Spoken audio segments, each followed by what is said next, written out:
We are here in the home of Hype in Marbella, southern sunny Spain, with the founder of Hype himself, Bertrand. It's a pleasure to be here. Thank you so much for having us.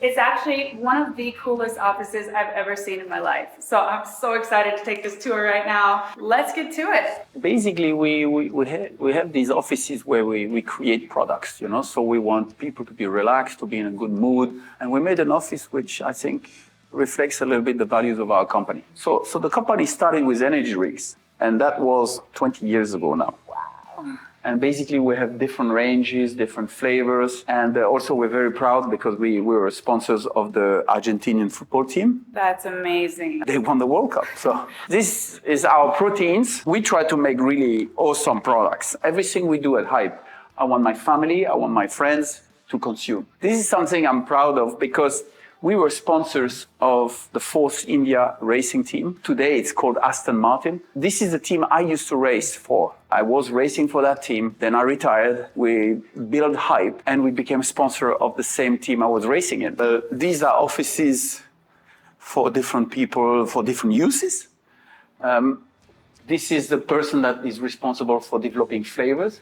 I want her to be very close to me so we can communicate and work. Here we have quality control and we have some meetings. This is one meeting room and it's a bar that we use to do tasting with the whole office. This is the tasting room right here. Yeah, that's where we try and we see if people like the products or not. The legal department, this is production.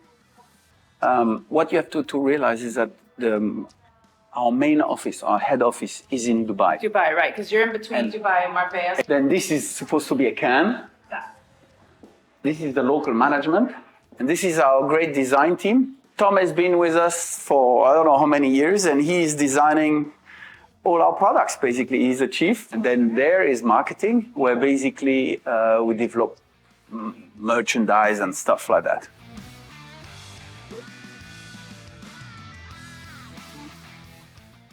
I'm here with Bertrand Gachot. We just had the most incredible episode going through Bertrand's life. He's a former Formula One star, incredible entrepreneur, and just an amazing person and a good friend of mine.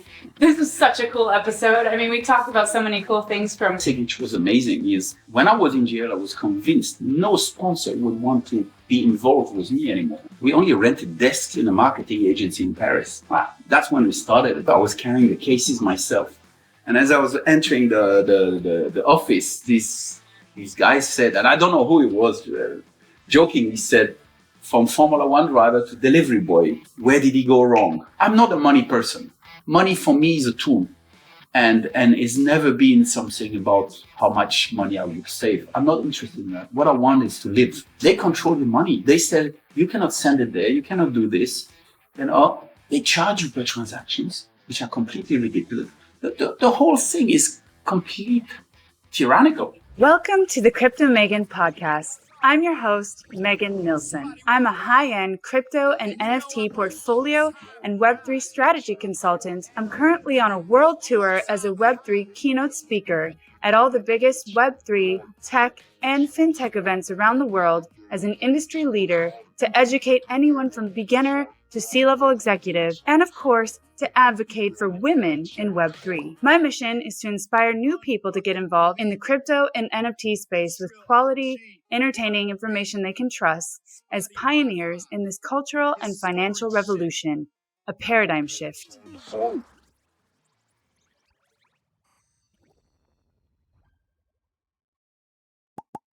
Communication in Web3 is highly fragmented and frustrating. Users have to check various channels to stay up to date with their digital assets, sifting through thousands of spam and notifications. This is why we created Ethermail, the first Web3 email solution. We have such an incredible show prepared for you today. I'm here with the most incredible person. Thank you so much for being here with us. A good friend of mine, former Formula One star and successful entrepreneur. I mean, this is just incredible. Bertrand Gachot, thank you so much for just being on the show today and sharing your story. Thank you for your interest. Yes, we are here at Casa Hype, home of Hype in English, here in sunny southern Marbella, Spain. And this is one of the drinks that was actually sponsored by sponsoring the World Cup, right? Yeah, the Argentinian football team. Yes, yeah. And so this is the drink. So you can see it's really, really good. And we are going to go over some really cool things today, not only about how you built this empire, which is Hype, which is an energy drink brand, but also supplements now and branching out into functional drinks, but also your life story. It's just so intriguing, and you just have the most incredible story. And we've talked about this so many times off camera, and I've had the pleasure and the luxury to be able to listen to these stories of yours because they've really motivated me. And so I think the listeners are going to be in for a real treat today. Well, I want to tell you that I have the highest respect for you always. And I always said to you that you should come and join Hype. But I was never successful. So that's how it is. But I am an ambassador just in itself because I love this drink. And he actually has one that's called cheesecake. And it tastes exactly like cheesecake.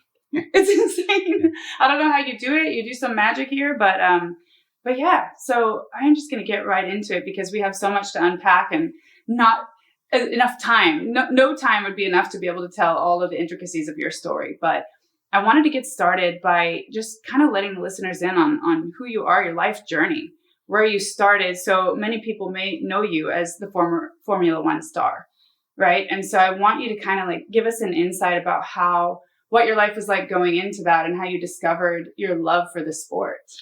Yeah, it was just a passion. I saw the movie Le Mans when I was a kid with my dad. We went to see it, and it was with Steve McQueen, and I just loved it. And I started to do karting and rental kartings, and then I really liked that.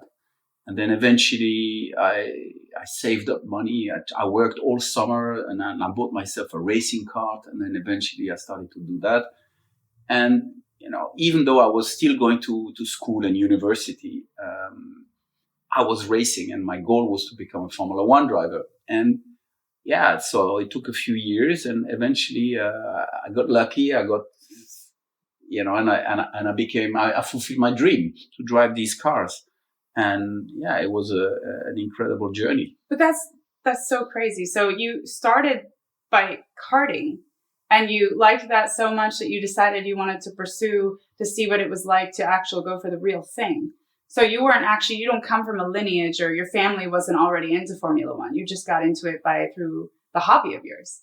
Yeah, no, totally. I was at school, and I remember I heard there would be a Grand Prix coming in Belgium. I was at school in Belgium, and I heard there was a Grand Prix, and I only had like a little moped scooter that was doing 40 kilometers per hour. So I drove for hours to that track, and because I had no money to buy tickets, I had pliers, and I know it's not very good, but I cut the fence and I went in. And when I saw the race car come, I just the power, the immense power, the excitement was such that I said, I'm going to do this. This is what I'm going to do. You just set your sight on that, and that was it. That's what I wanted to do. So basically, it was like, a real challenge, and it was really interesting because I had to struggle a lot, but eventually I got there. Yeah, and I actually think those struggles are part of what makes you you, and how resilient you are, and how strong, and just your mentality. What the story you were telling me just before we started recording about how you had it really tough, and were you living out of a truck at the time, or for sure. We barely had the money to eat. The thing is, my parents said, you can always come home. We will give you a bed and food. But I didn't want to be home, so I was out there and I was trying to race, and I didn't have a place to stay. So I stayed in my own truck under my race car, and it was smelling a lot like petrol, but, it was what you had to do, and it was okay. And these are times I don't regret. I mean, it doesn't feel real almost. It seems that a lot of Formula One drivers, they do come from more affluent families who can afford that, just like other sports that are more expensive. A lot of people start out, having that backup and that support from their family, and you didn't. And the fact that you decided, this is what I'm going to do, I'm going to make this happen no matter what. I think so many people get stuck in the thought of, oh, but I need to have this first, or I need to find the money from, I think they get caught up in the fact that they need to come from a certain background in order to fit in somewhere, or to be a part of something. And you broke all of those molds. Well, I just think that coming from a rich family has its advantages, and coming from a normal family has a lot of advantages too. and you just have to make the best for yourself. You see, like, I see the motivation when you're a rich kid. The motivation is probably not the same as when you are desperate, and that is the only thing that you have, which was my case. So I think, the odds are very good. As long as you live in a free society, wherever you start from is up to you. And I think, this is what's wonderful. I enjoyed that journey, The free society. And one thing that I really connect with you on is that you're such a free thinker. And I think that's also what drove me toward, getting to know more of your story, because we think a lot alike in a lot of ways. So then take us through, you started getting into this and you decided, I'm going to make this happen, whether I have money or not. I'm just going to go for it. I'm going to throw it out there. So how did you get started? And tell us a little bit about your journey in that. Well, it's just the classical thing, I was racing cars and I was okay about it. I was quite fast. So they gave me better opportunities and better cars, and I got sponsorship. I must say, Philip Morris and Marlboro saved me many times. And, it was just an incredible journey. Then I got there. Unfortunately, I was not successful as I wanted to be. I wanted to win Grand Prix and become world champion. I didn't succeed in that. But, But you won Le Mans. Yeah, but still, my ambitions was higher, but it's okay, and it was an interesting trip, I'll tell you that. Then I also was a bit unlucky and I managed it also badly, as I was sent to jail. I was sentenced in England for having had a fight with a taxi driver, which was complete rubbish. The whole thing was ridiculous. And, So you're at this pivotal point in your career where you're about to be number one, right? You're going. Well, I was doing good. I don't know if I was going to be number one, but it was going well. And the race before was doing very well, and I just had done the lap record and the fastest lap. And the next race I go to tribunal, and I think it's going to be a formality. I think they're just going to give me a fine. Right. I had seen different lawyers and they said to me, don't worry, it's only a fine. And they put me in jail for 2 years. So just over an altercation, just something happened, circumstance landed you 9 months before. Happened 9 months before. Wow. And basically it was just to make an example. And this is where I learned about justice. I learned about, that life is not what you expect it to be. And that from 1 second, it will turn into something beautiful or terrible. Right. And in that instance, it turned into something quite, I wouldn't say it was horrible, but it was really an experience. And it turns like this.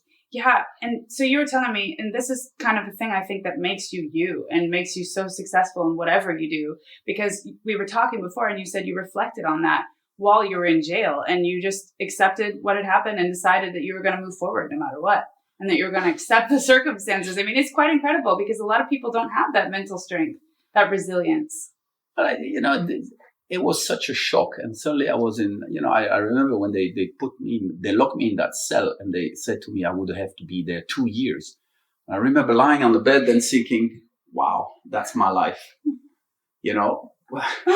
and this, it's okay. And then you make the most of the situation. That's really the key. I made a lot of friendship in there. I met some interesting guys, also some guys I would rather avoid, but overall, it was very interesting. And I can tell you this jail system is something that does not work. It doesn't do good for society, but that's another story. That's another story, but it all ties into where we're going with this at the end about the free thinking and about, what we're going to talk about with crypto and Bitcoin. But just to take us back a minute. So when this moment happened, this pivotal moment, Michael Schumacher was in the running, right? And so I think a lot of people don't know this about you, but you're actually friends still today, right? Yeah, well, basically, Michael Schumacher replaced me and he did a great job.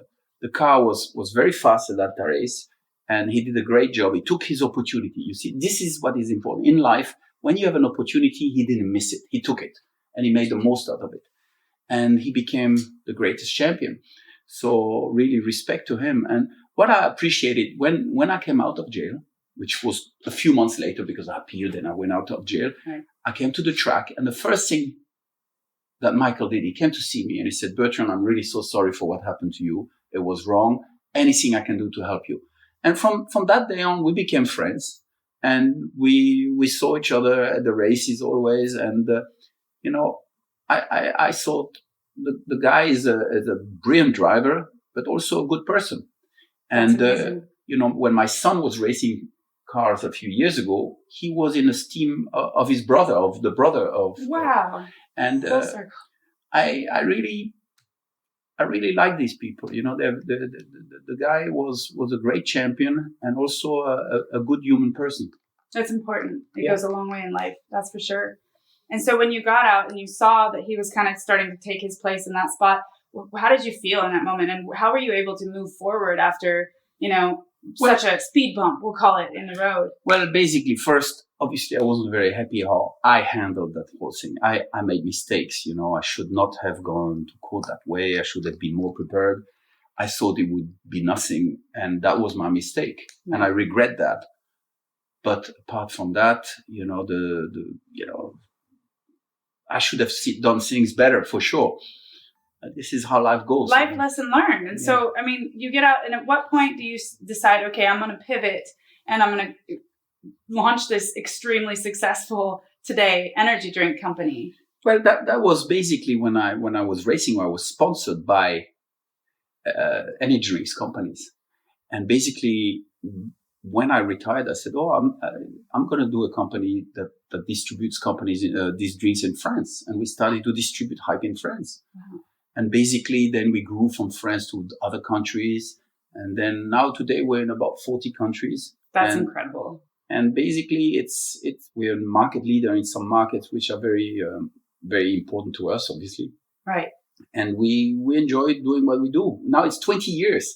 I can't believe it. That's insane. That's so cool. And now we're here talking about it, and you have this most amazing office, this really cool lifestyle, and I just admire the way that you think.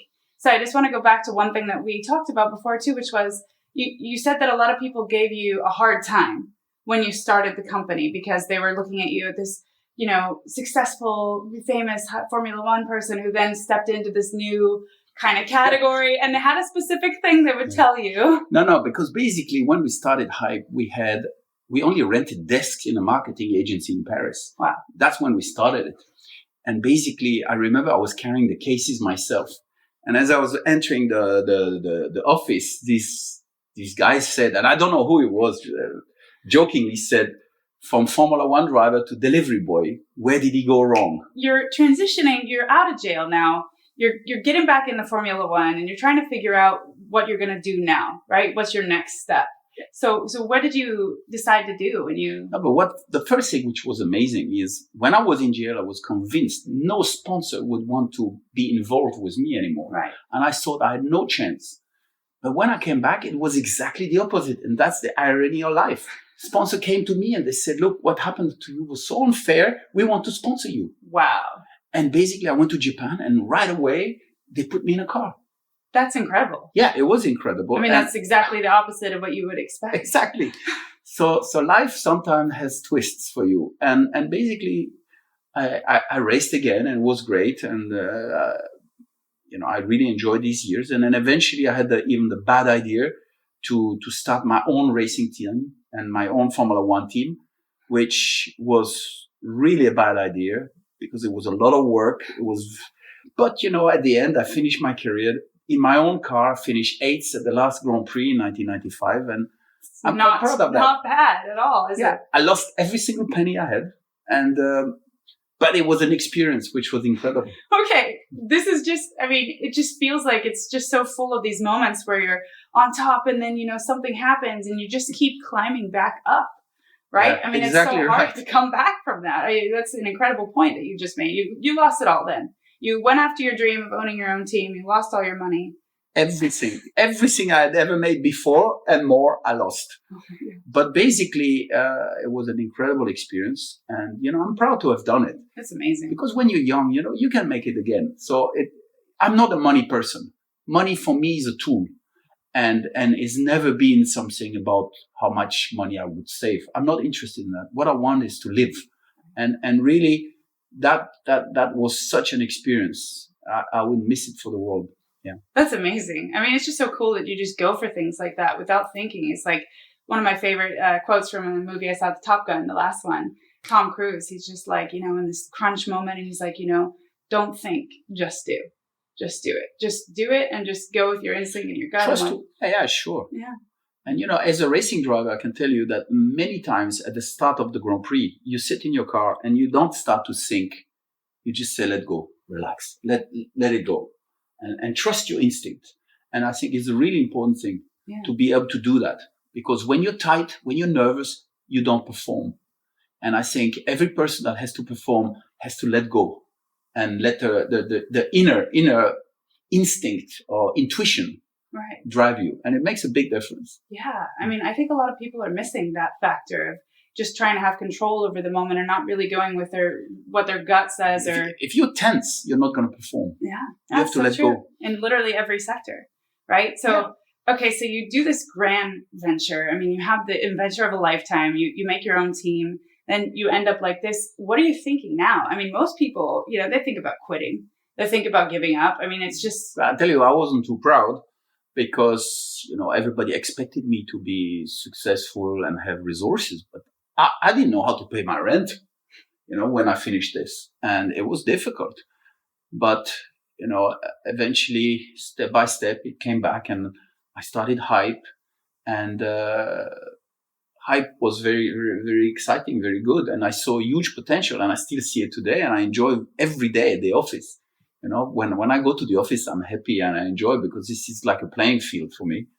And so we want to build the best products and you do. Your quality is unmatched. I mean, it says a lot about you, how you make sure that every single product is done with, the utmost care, and you make sure that people like it and that it tastes good and that it's quality ingredients, and not all brands can say that. And so I think you guys did an exceptional job there. No, for sure. And commercially, I've learned that the best product doesn't necessarily win the war.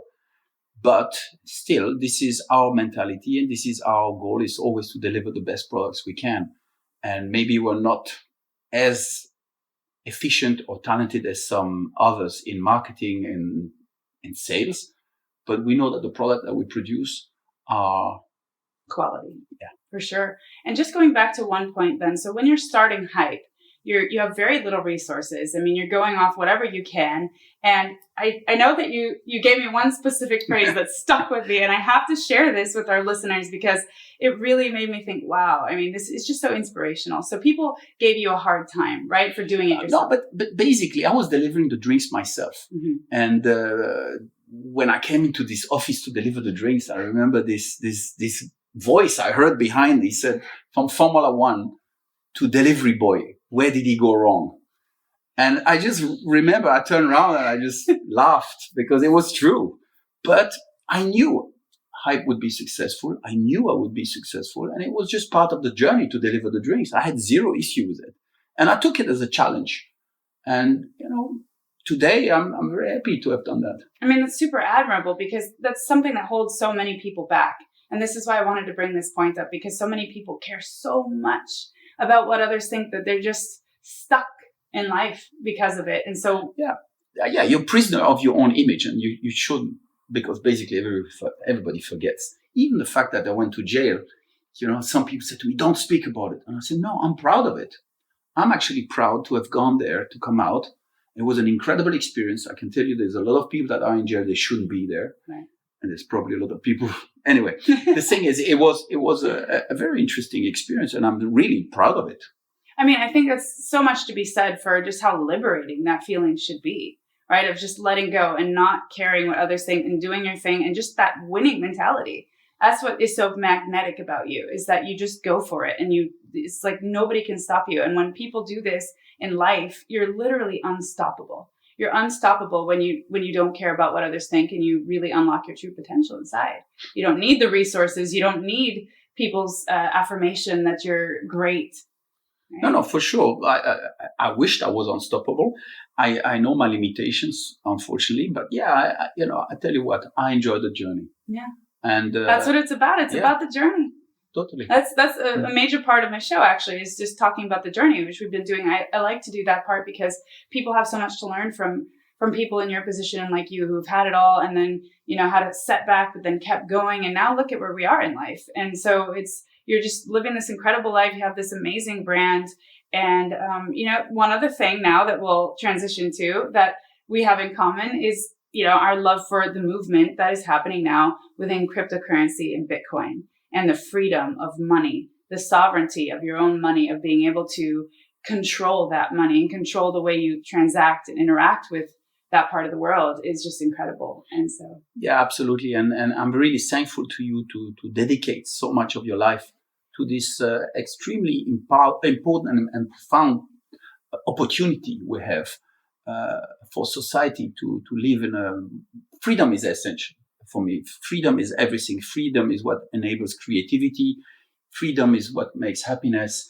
And I think Bitcoin is an essential part of freedom. And this is why, I believed in it since the beginning. When I heard about it, I didn't know how to get into it, but I was really, because we're talking 2013, 2014, I didn't know how to do it. I'm not a geek enough to know how to access it, but I really was fascinated by it. And still today, I think this is something extremely important for a free society. I really believe that there should be separation between the government and the money, like there's a separation between government and church. Yeah. Absolutely. It's very, very, very important. And justice, separation of the powers is essential to a functional democracy. And it's just not normal that the government can print money and distribute it, because we always hear about government printing money, but you never hear where that money is going, because if you think they're only buying bonds with it, it's wrong. They give it to different companies, and different people have huge benefits. So everybody's money is diluted. Yeah. And then suddenly they give this money to somebody else.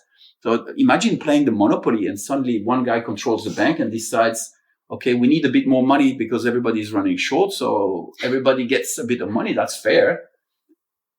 Okay, it makes the prices rises, but it's fair. But in the case that we are living in, is not, because only a part of the players get the money. The top. Yeah. Well, whoever. Yeah, whoever. Not us. It's not equally distributed. Yeah, and I really believe that Bitcoin solves this kind of issues. And you wouldn't have wars like we have them today. Nobody would finance them. Yeah. And that's a good point. It's really important, and for the freedom and the control, because for me, money is going to become like, sorry to say, but like air miles. Yeah. Air miles, and from one day to another, they say to you, sorry, the price of petrol has gone up. Your miles are only worth so many. Your miles are worth nothing. They dilute them. They dilute them all the time. Yeah. And basically, this just, people work for nothing at the end, because your money is worth nothing. And this is why I really love the concept of Bitcoin, something totally independent, a mathematical formula, decentralized. I just think it's limited supply, no printing money, right? And I posted this the other day. It's how often Bitcoin gets audited versus the Fed. So I don't think the Fed has ever been audited. And it's just, the amount of security and privacy and ease of use and all of that with Bitcoin. You said it before, money is like a tool. And so Bitcoin enables us to interact between each other and with each other without the use of the middleman, the clunky bank that can deny our transaction or can freeze our accounts or can tell us. Even now, the Fed is coming out saying, we want to launch our CBDC.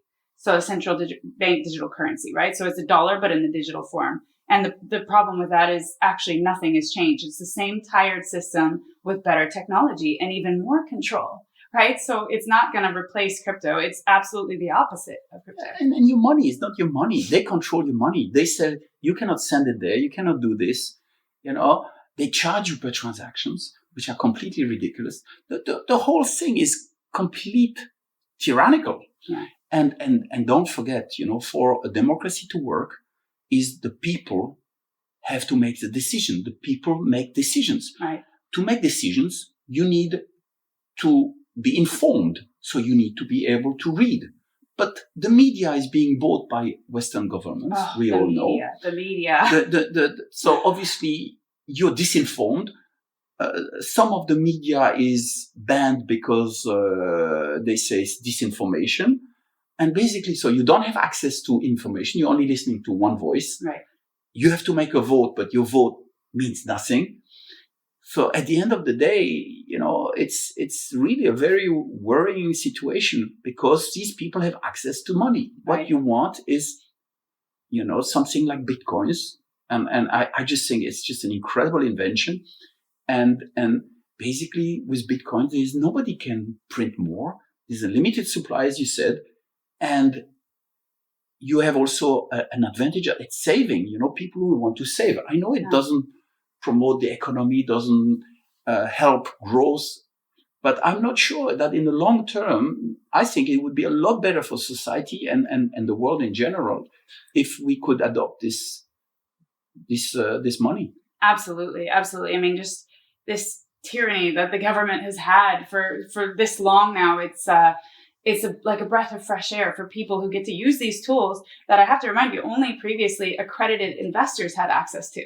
So now we have access to all these tools, to DeFi, to decentralized finance. And the US government is coming out and saying, hey, we're going to make staking illegal now because that is actually a security. And so by definition, a security, you have to pass the Howey test, right? So it's kind of like all these different factors of, well, is one organization making the decisions? Are people investing with the hope of a return? But it's not like that at all. Actually, the CEO of Coinbase, I don't know if you've seen this article, but he comes out, his name is Brian Armstrong, and he says, look, this is the total opposite of a security. It's people locking their coins in for a specific amount of time to help secure the blockchain and make sure that it runs properly.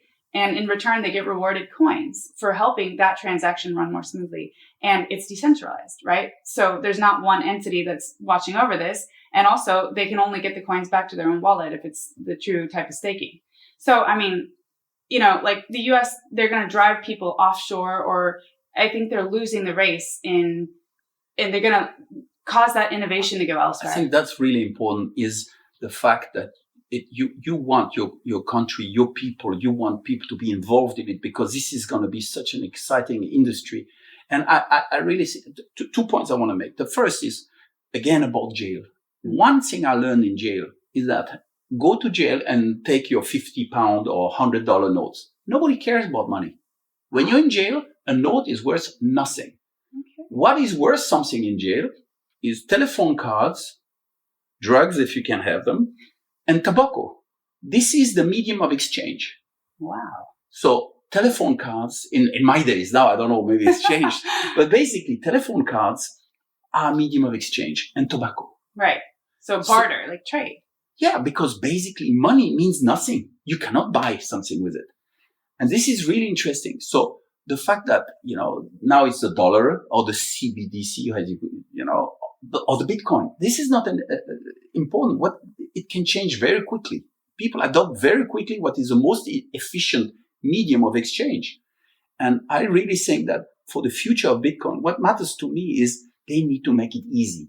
It needs to be foolproof. We need to have applications which are simple, so that even a grandmother can take it and use it intuitively. And this is what we don't have yet. And that's why we're still at the beginning. Yeah. But, I really think this is really key for the future, for a wide adoption. I think people would use it a lot more. People are daunted because it's too complicated. Right. Yeah. And that's the whole issue. And that's one of the reasons why I want to make this more mainstream. I think we need to break it down, make it simple. The UI and UX, it needs to be better. Because right now, only, like you said, you have to be kind of an internet dork to get into it. People are scared right? to lose their coins because they used to have somebody they can call if they have a problem. Yeah. But with Bitcoins, nobody to call. you have nobody to call. It's gone. I always say with great power comes great responsibility on our end, right? So we have the responsibility to get educated. That's one of the reasons why I'm pushing so hard, because I want people to, start to want to get educated, to learn more about it, to get involved. And I love that aspect about it, is that you have to become responsible. Yes. But we live in a world where people don't take responsibility anymore. And this is difficult. That's why, I think what really matters for mass adoption is very simple user interface, as you say, application which are very easy. Like we talked about, I hosted the fashion show in the metaverse the other day with a technology called Vatum. And all you had to do was one click. Even my dad showed up. So that was like my stress test. Okay, he figured it out. He's here. that's what we need to do. We need to get people involved, like, so they actually are using blockchain technologies and seamlessly without even realizing they're using Exactly. it. And that is the game changer. Yeah. And that's what needs to happen. Yeah. Yeah. I think, we have a lot of the same views. I do believe that this movement, we're on the verge of a generational opportunity here. Not only in terms of investment, but also, Bitcoin mining, which you also do. I know we've discussed that as well, which is cool. And your reasoning for doing it is actually what I love the most. Yeah, because really, I everything I did with Bitcoins was never to make money. It was never my purpose. My purpose was never to make money. And it's a philosophical issue. I just want separation of powers, separation of the government and the money. I think it should be separate. Absolutely. And basically, I like to do mining. I do it with my son, and we do it in Dubai, and we like it because it doesn't have to be a money-making business at all. I just do it because I believe in it, and I want to be part of that movement. And I want this decentralization.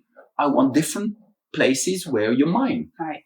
And so it's all very exciting. It's so exciting. We're both on the forefront of this movement and a part of this movement. And it's such a pleasure to be able to sit here and talk with you about this today, and that we've come full circle. And now, you're on a new adventure of discovering all the possibilities. I know we've talked about possibly doing an event with Hype in the metaverse at some point in the future, or, Formula One, they just came out with 8 different patents to be able to get involved with NFTs and crypto. I mean, this is upon us now. And we're, like I said, on the verge of a generational opportunity. And I want to bring this conversation to as many people as possible and just get them excited, because this is freedom. Totally. And I really I want to thank you for that. And, for the time you pass and your enthusiasm.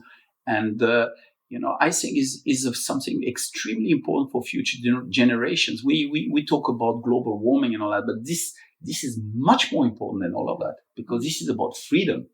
And, when people are free, that's when they're creative. And when they're creative, that's when they solve problems and find solutions. So I think it's essential for the future generation is to have this freedom of money, that your work doesn't get lost. Your life. Yeah. That your work doesn't get lost, that you're not a slave. Yeah. That you're free to explore new opportunities and new creativities. And but all your life you work to make money. If you think how many hours you spend working, trying to save money, to buy a house, to buy something for your family. And all of that is just nothing. It's just paper. Yeah. It's crazy if you think about it. It's a crazy thought. I mean, you could get lost in that thought. Yeah, because you all your life, you work for something, and at the end, you don't control it. They control it. It can be diluted. It can be taken away from you. And it is. Think about it. It's crazy. It's crazy. It's a really crazy thought. And that's why, for me, it's a philosophical issue. Yeah.